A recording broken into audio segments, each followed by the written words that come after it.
I wanted to make a video which was basically going to be talking about what support companies are good, which ones you should focus on, which ones you maybe don't have to go for as frequently. Because I've been getting a lot of comments on my videos where people are like, no, you need to like slap engineers and RD and AA and supply and slap everything on your divisions, and then other people saying that they all suck and you shouldn't have anything. Yeah, I wanted to just make this a little bit to clarify on that. First things first, we're going to start off with engineers. I think engineers is like one of the most contentious or debated support companies in the game because some people slap it on everything. Some people think it's a waste of money. Not money, but like production cost and everything. I'm going to say engineers are mostly good. They go in this tier. It's a really, really strong support company, particularly for special forces and particularly for things like your Marines. Like they pretty much reverse the naval invasion penalty that you get. They give you a bonus across rivers. They also give you a bonus to things like attacking forts, attacking in like all sorts of shit terrain. They give you a movement bonus as well or like reduce the movement penalty in like jungles and forest and things. On top of that, they also give you like extra defense with like the entrenchment. Engineers are great. However, engineers are also a bit more expensive. Unless I'm playing a minor nation that can really afford it, I pretty much never put engineers on my standard infantry. And I'm talking like you're playing as Germany, you're playing as Russia, you've got like 200 divisions of infantry. I don't put it on that template. And that's just because you cannot afford the support equipment. If you've got 30 factories on support equipment, leave 5 on there. Take those 25 factories and put them on CAS or put them on like just aircraft in general or even tanks. It's going to be much more valuable to you than having engineers on all of your infantry. Engineers, mostly good most of the time. Because they're so expensive, they're not always good. You shouldn't put them on everything.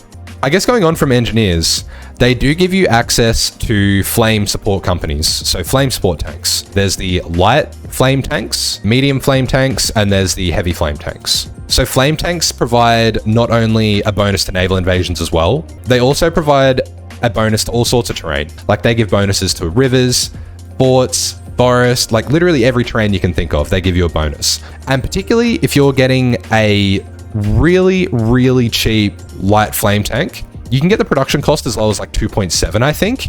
That's always good. If you can put them on all of your divisions, I personally think it's worth it. Again, it's similar to the engineers where like the cost of it a lot of the time won't be worth it. That being said, like if you're going to be building and researching flame tanks as a particular nation, you can usually afford the cost of making a shitload of flame tanks to put them on all your divisions.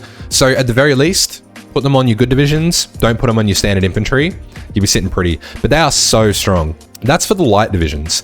When you get into the mediums and the heavies, it's a little bit more contentious. The bonus to some terrains is better for the mediums and the heavies, but like you look at the return that you're getting, you cannot make a medium tank as cheap as a light tank. So I'm going to say that medium tanks are situationally good because if you have a massive, massive industry and you can afford it, go right ahead. But by and large, you're getting much better value for a light flame tank. Heavy flame tanks, I don't think it's ever worth it. You can get a very similar effect with a medium tank. The cost is going to be too high. The armor rating like won't be worth it. Heavy tanks are not really worth it in the meta right now anyway. Not that I'm really a meta player, but just in terms of bang for buck, value, not worth it. Mediums can be worth it if you have the industry for it. And then the light flame tanks, I mean, why would you give away that bonus? You get Marines with light flame tanks and engineers. I don't think there's a single port in the whole world that would be able to keep you out. Going on to another armored support company is Recon tanks. And just Recon in general. Basically, Recon is only good in defensive situations as far as I'm aware. I don't really use Recon. I don't think it's worth it. I think there's better support companies that you can put in those slots. So I'm going to put the tanks in situationally good. And I'm also going to put the trucks in situationally good as well. However, the cavalry, I mean, if you have defensive divisions and you can afford the support equipment, you might get better performance out of them.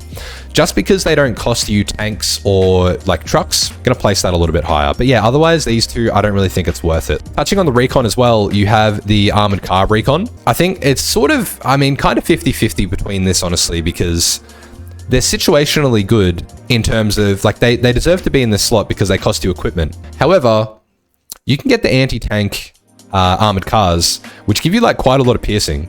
especially if you're coming up against a lot of tank divisions, they can be worth putting in there.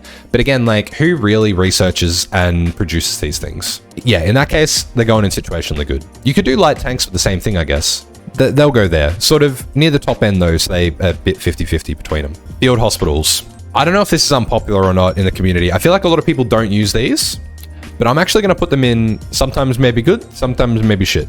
I think it's very situational on the nation you're playing. So if you're playing as a minor nation with a not shit economy, like you can afford to have maybe like 3 or 4 or 5 factories on support equipment, and you have a small recruitable pop, I think they're actually pretty good. I guess think Turkey, Switzerland, any of the Scandinavian countries, nations like that. If you can't really afford to take the losses, but you know you're going to be at war a lot, they actually have a time and place. It's going to get you a lot of like your manpower back. And kind of underrated, they also reduce your experience loss. It's quite expensive in terms of the trucks and the support equipment and everything that you need to equip that. But if you're willing to make that sacrifice, if you're a nation with low manpower, you don't really need all the factories on guns that you would otherwise. So you can put some of those onto your support equipment. But yeah, I don't know if that's unpopular. That might be the hot take of the day, but field hospitals, sometimes maybe good, sometimes maybe shit. Logistics, support, logistics, supply companies, not logistics, supply companies. They sit right alongside the engineers here, mostly good, especially if you're playing any small nation. They're generally in an area which has shit terrain. There's going to be no supply. So think of any South American country, which I play South American countries. Fuck you. Scandinavian countries, like if you're playing Finland or something, any Chinese nations. I mean, even a lot of majors, Italy fighting in North Africa, or like the UK fighting in North Africa and stuff like that, or fighting in the Pacific. A lot of these theaters don't have the supply needed. Think about it this way. You've got a certain supply cap in a area. You can only fit so many divisions in there before they start to take penalties because they are not getting supply. If you're reducing the use of your division supply, that's more divisions you can put in the same space. That's increasing your soft attack, your hard attack, that's increasing your defense, your entrenched, or not increasing your entrenchment, but like more divisions that are entrenched, your overall HP, which is going to make it harder for the enemy to attack you. So I think a lot of people actually underrate like the flow-on effect that logistics companies have, or support companies. And just in general, having, like, since No Step Back, having your divisions fighting with supply is so much more important. But I actually think more importantly, it's just a good way to cram more divisions onto a particular front line. That's another comment that I get, actually. People saying that you lose too much org by adding all these support companies on. Once you get like 3 or 4 doctrines in, most of your divisions are going to have like 50, 60 org anyway if you're making them properly. So like, that's really not a factor. Like early on in the game, sure, if you have 5 support companies, your org's going to be shit. But again, you smash through a couple of doctrines and that's going to come around pretty quick. So I don't really think org loss factors into it that much. So next one, maintenance companies. So maintenance companies, sometimes maybe good, sometimes maybe shit. It's very like moderate, and depending on like if you can afford it, there's a catch-22 with this. If you're playing a nation that is producing a lot of tanks or a lot of mechanized, you kind of want to recoup some of those losses because that shit is expensive to make. If you're playing as a nation with a big enough industry to afford adding maintenance companies, then you can kind of afford the losses as well. A much better use of these guys actually is putting them on your infantry divisions and capturing enemy equipment. So again, playing as a minor nation and you put support companies on your divisions and you encircle enemies and destroy them, you're going to capture a certain percentage of that equipment. But I think a lot of the time there's better support companies that you could add on. I mean, definitely add them onto your like armored and your motorized and your mechanized and everything. But yeah, just in terms of like when they're useful, not as common. And again, just more expense on your divisions. And military police, always good. And I'm talking specifically in terms of your garrison division. Like military police are really straightforward. They just help you suppress like all the territory that you've conquered. And you're kind of crazy to not add them onto like a division. You can reduce the amount of support equipment that they use as well by having a wider support company, like a wider division template, sorry. Feedback Gaming actually did a really good video on this quite a while ago. The width of your garrison division doesn't matter unless you have the MPs in them, because the wider the division, the less support equipment it will use for the same amount of suppression. That's all you really need to know. Just trust me. So yeah, the MP is always worth using. Signal companies. I'm going to be completely honest with you. I don't understand signal companies and I don't understand initiative. I think it's good. I mean, I don't fucking know. I put it on my division sometimes. Does it help? I couldn't tell you. Based on that, I'm going to put it in always good. because I mean, I don't think it hurts me. I literally don't understand. I think initiative helps you select tactics better, or maybe it helps your better divisions join battles. I don't fucking know. If anyone knows what the fuck this does, please tell me. I am lost. That could be the clickbait for this. These 4 are from your artillery tree. So AA, AT, Arty, and Rocket Arty. Anti-aircraft belongs in 100% of your divisions. With the caveat, you obviously need to be able to afford it, and it is very expensive. But anti-air gives you not only air defense, it also gives you piercing. And particularly early on in the war, any tanks the AI has, the piercing on your AA is sufficient to pierce those tanks and fuck them up. So you don't even need to worry about AT if you have AA, particularly early in the game. AA belongs always good, S tier, right here, the very top. It is the best support company in the game. Your anti-tank, sometimes maybe good, sometimes maybe shit. Like again, I think it's worth having a dedicated division which has some anti-tank, like have a battalion in there. I don't think it's worth adding support AAT on all your divisions. It's not worth the expense.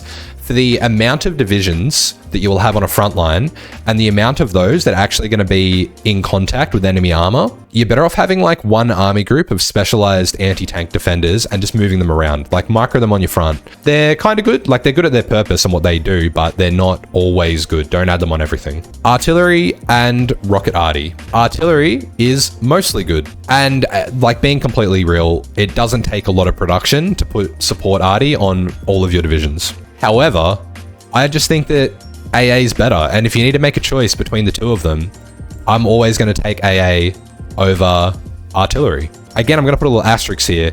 If I'm playing a minor nation and the countries that I'm mainly going to be fighting don't have an air force, of course I'm going to use artillery over support Arty. Or if I'm doing a superior firepower playthrough, infantry heavy build, I might add on artillery first, but I'm always going to go back to the AA. Like, you always need it, so pretty much always good. You can go without it though. Like in a lot of my games, I'll just have AA on my infantry template.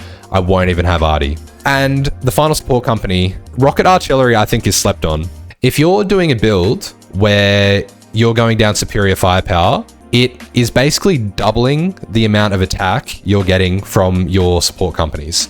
It does slightly better stats than your normal artillery, relatively cheap to add onto your divisions, pretty comparable with like actual artillery. And if you have that 50% bonus to your support companies, you're getting that bonus not only on your support artillery, but also on rocket artillery. So like, you're basically having double support artillery on your companies. It's not always worth going for. Like it is kind of a later game tech, and to outfit all of your divisions, you're gonna have to like retroactively add a bit more production to it. But it is really good, and I don't think you should ignore it.